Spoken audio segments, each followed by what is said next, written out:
Saúdo a todos com a graça e com a paz do Senhor Jesus Cristo. Sejam muito bem-vindos ao meu canal. Estamos trazendo alguns estudos sobre a vida de Estevão, né? Falamos um pouco sobre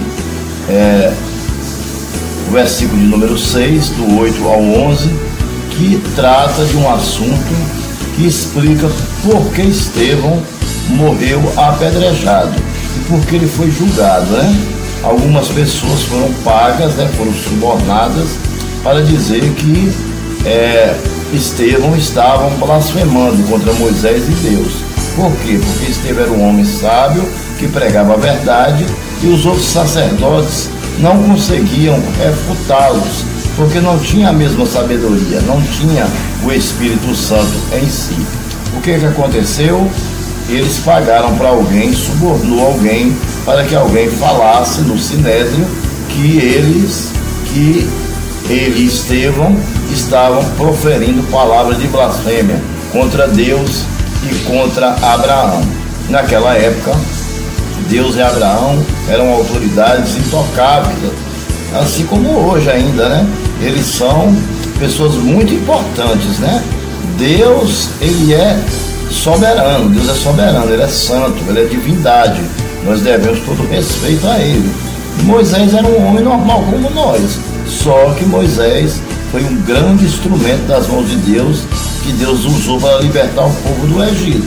E quando as primeiras leis vieram dos 10 mandamentos, quem recebeu foi Moisés. Por isso todo o privilégio, né, e toda em torno de Moisés também, né? Por ter recebido as primeiras leis. Então o que eles fizeram? Pegaram as pessoas mais importantes do mundo, que é primeiramente o nosso Deus, ele é o mais importante em todos os aspectos, e depois pegou Moisés e usou, né, como isca para incriminar o Estevão, né? Para incriminar Estevão. E ele pagou pessoas, subornou pessoas para dizerem que Estevão estava blasfemando contra Deus e contra Moisés.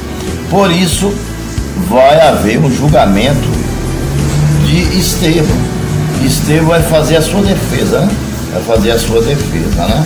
Então, capítulo de número 7 de Atos, versículo de número 1, nós começamos essa história. A defesa de Estevão, a sua morte por apedrejamento. Diz assim o capítulo 7, verso 1.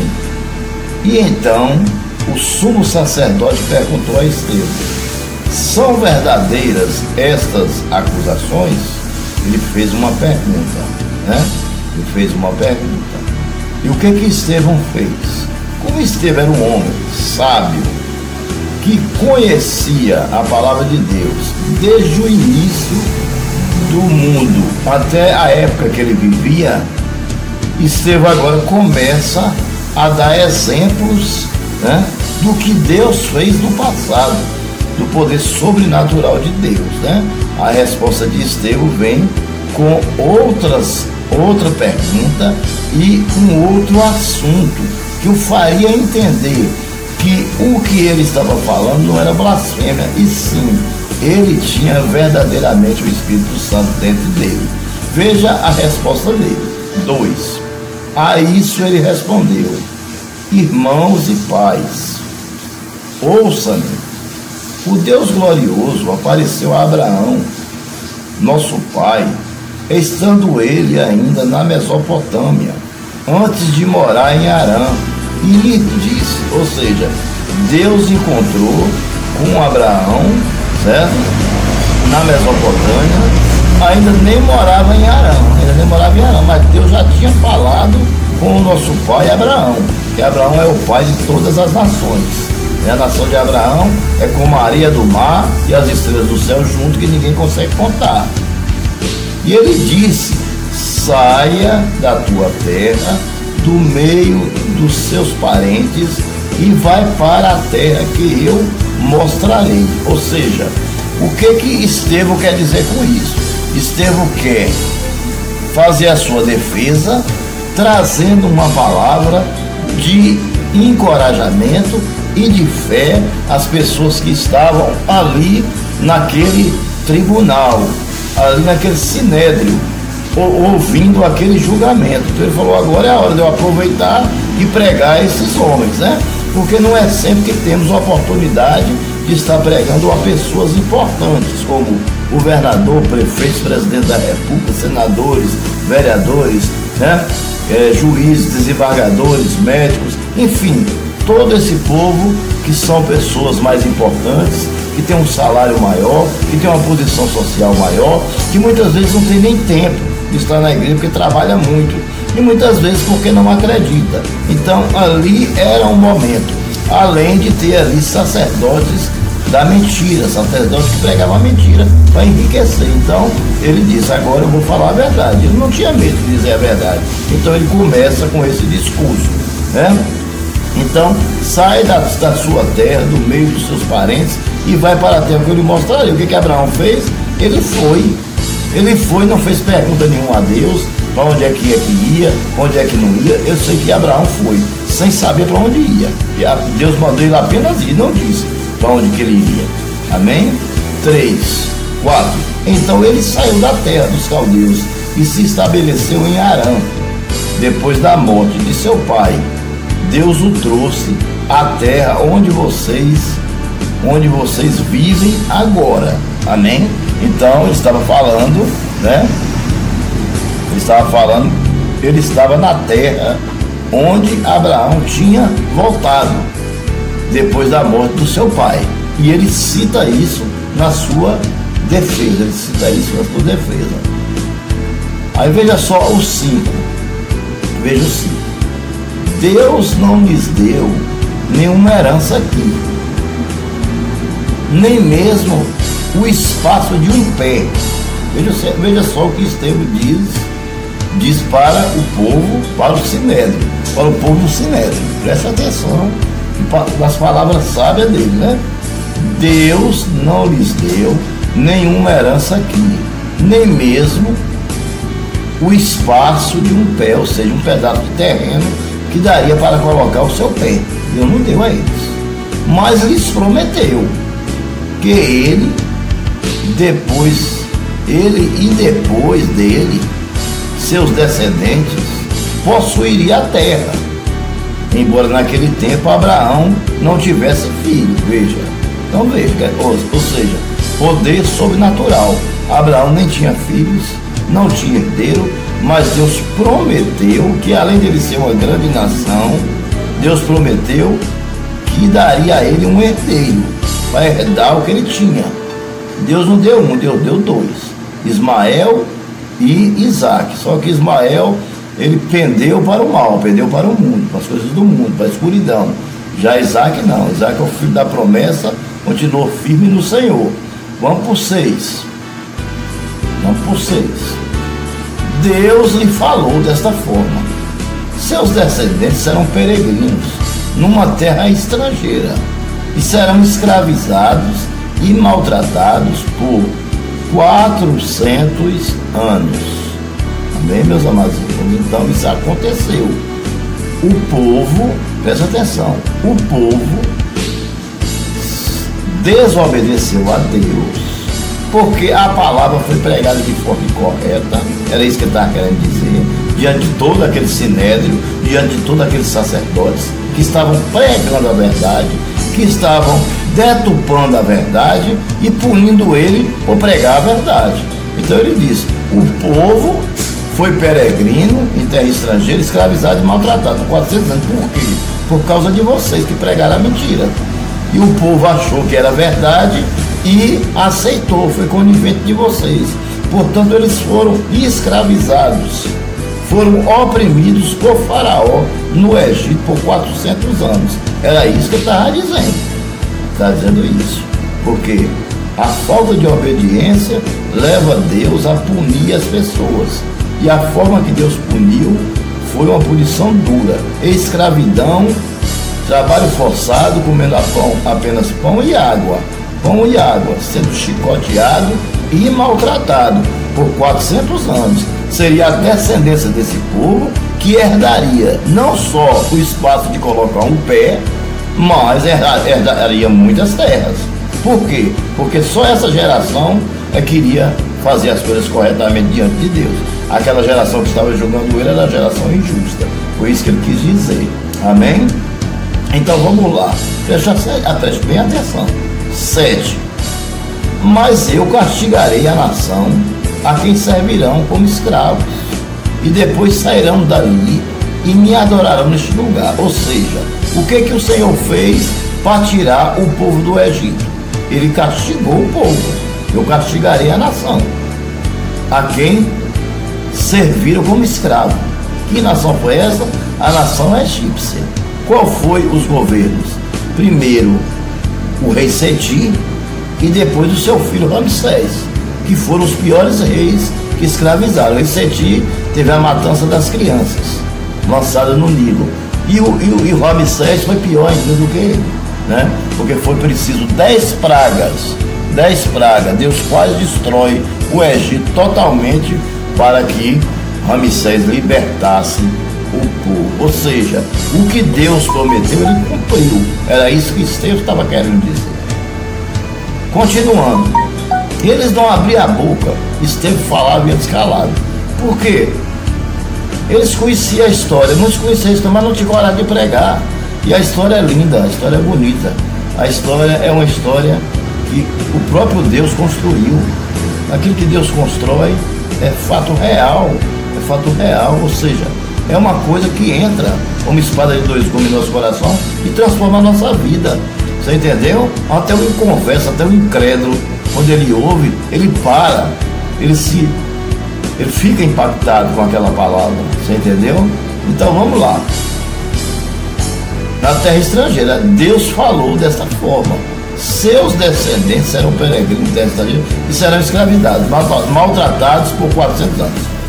Mas eu castigarei a nação a quem servir como escravo, e depois sairão dali e me adorarão neste lugar.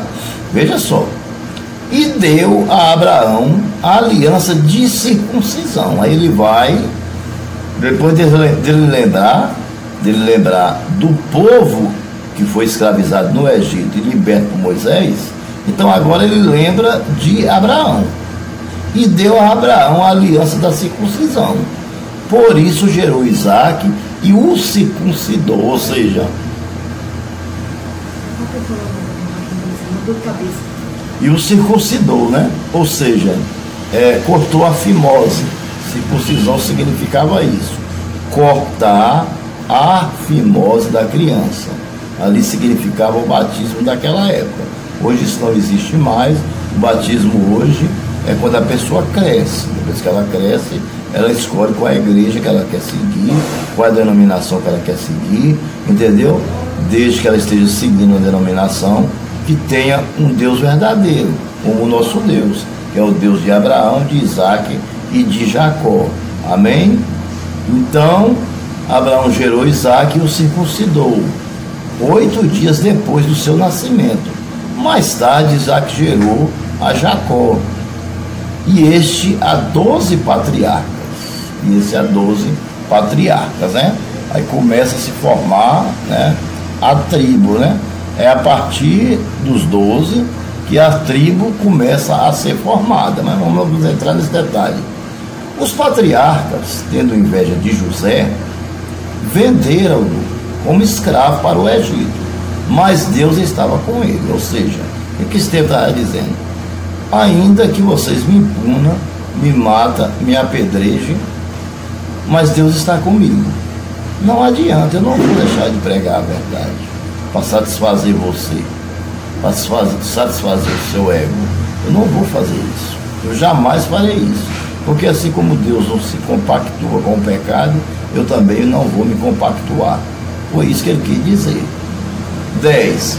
E libertou todas as suas tribulações, dando a José favor e sabedoria diante de Faraó, rei do Egito. Este o tornou governador do Egito e de todo o seu palácio. Por quê?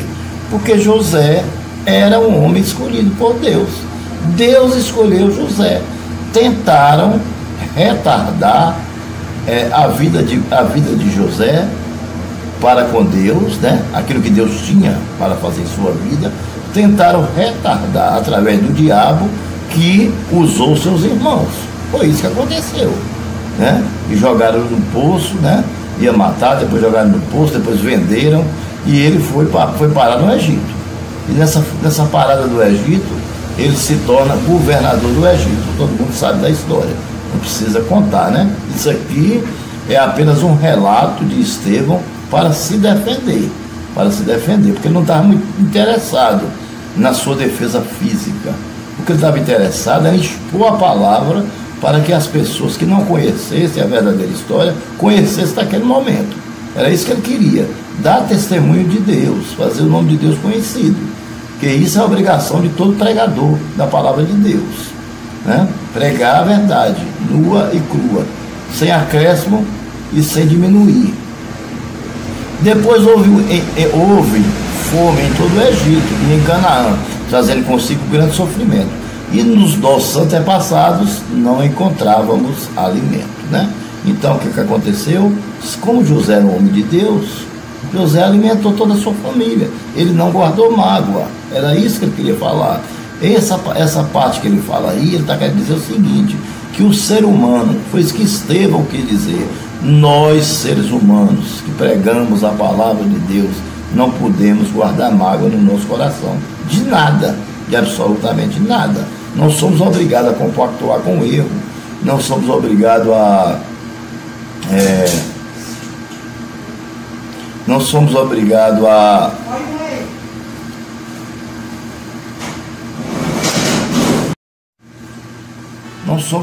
a compactuar com o erro, né? De forma nenhuma. Mas nós temos que amar até os nossos inimigos. Claro, se o nosso inimigo mata, se prostitui, bebe, fuma, joga, faz coisa que prejudica ele mesmo e prejudica a sua comunhão com Deus, nós não vamos nos compactuar com ele. Mas nós temos que amá-los. Também foi isso que Estevão quis dizer com essa palavra aí, que José se tornou governador do Egito e ainda assim não guardou mágoa. Na segunda viagem dele, José fez-se conhecer por seus irmãos e o faraó pôde conhecer a família de José. Depois disso, José mandou buscar seu pai e Jacó, sua família, que era 75 pessoas. Então Jacó desceu ao Egito, onde faleceram ele e os nossos antepassados. Seus corpos foram levados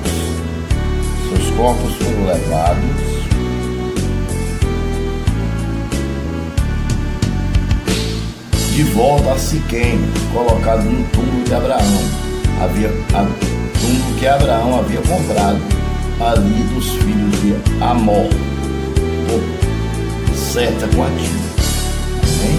Então, aí está a primeira parte da história, né? Ao aproximar-se o tempo em que Deus cumpriria sua promessa a Abraão, aumentou muito o número do nosso povo no Egito. Então, outro rei que nada sabia a respeito de José passou a governar o Egito. Ele agiu traiçoeiramente para com o nosso povo e oprimiu os nossos antepassados, obrigando-os a abandonar os seus recém-nascidos para que não sobrevivessem. Foi quando foram lançados as crianças no rio Nilo. Naquele tempo nasceu Moisés.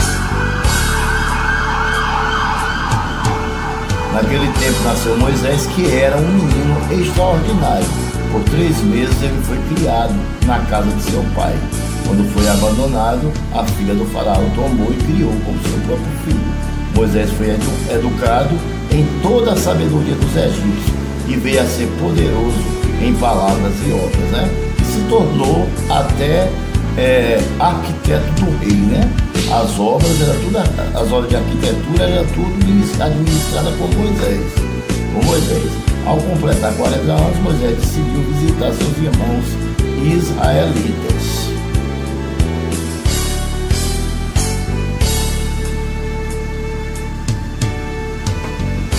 Ao ver um deles sendo maltratado por um egípcio, saiu em defesa do oprimido e o vingou matando-o. Ele pensava assim, seus irmãos compreenderiam que Deus o estava usando para salvá-lo, mas ele não o compreenderam.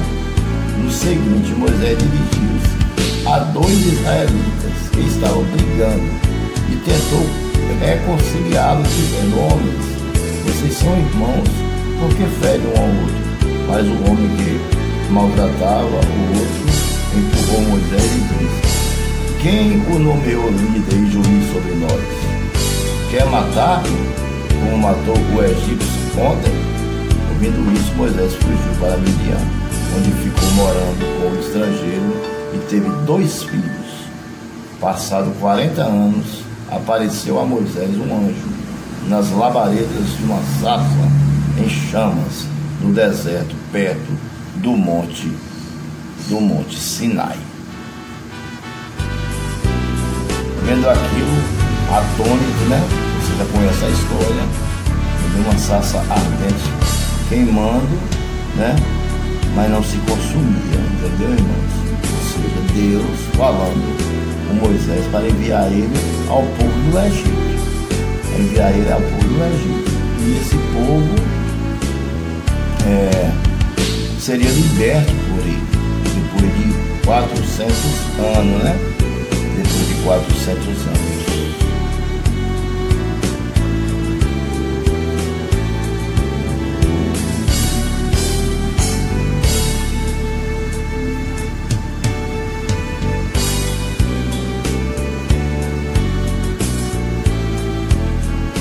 Número 50, para nós entrar na conclusão. Veja o que diz. Não foram as minhas mãos que fizeram todas essas coisas? Povo rebelde, obstinado de coração e de ouvidos, vocês são iguais aos seus antepassados. Sempre existe o Espírito Santo.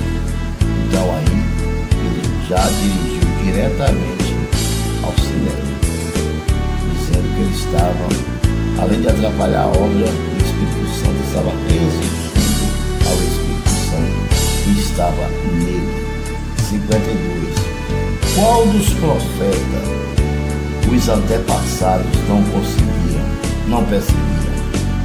Qual dos profetas os antepassados não perseguiram? Digam para mim.